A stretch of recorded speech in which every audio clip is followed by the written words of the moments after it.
ነብዩ አለይሂ ሰላቱ ወሰላም ከባድ ክፍተት ህይወታቸው ውስጥ ገባ። ምድራዊን ሰበብ አላህ ከእጃቸው አራገፈው። አላህ ጋር ብቻ ነው መንጠልጠል ያለባቸው።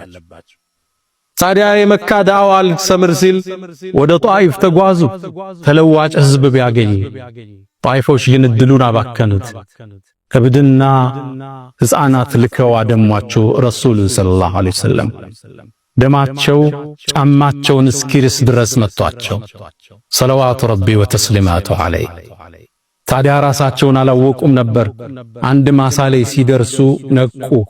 ደክመዋል፣ ተጎድተዋል። ያኔ ወደ አርረሕማን ጥያቄ አቀረቡ። ኢላ መን ተኪሉን ያነት ለማን ነው የምትተወኝ? ታዲያ አላህም ነቢዩን ዓለይሂ ሰላቱ ወሰላም ስሙ አልጃብር ጠጋኝ፣ የተሰበረን ስሜት ጠጋኝ ነው።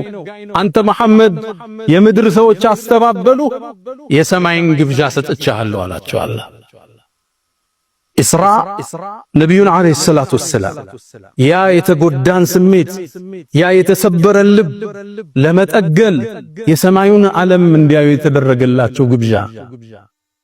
ግብዣው እንዲህ ነበር የሚጀምረው። አንዴ ይላሉ ከሂጅራ 1 ዓመት በፊት አለም በሌሎቹ ንግግር 6 ወር በፊት ረጀብ ላይ ነው የሚባል አለ፣ ረቢዑል አወል ላይ ነው። የሐሳብ ልዩነቶች አሉ።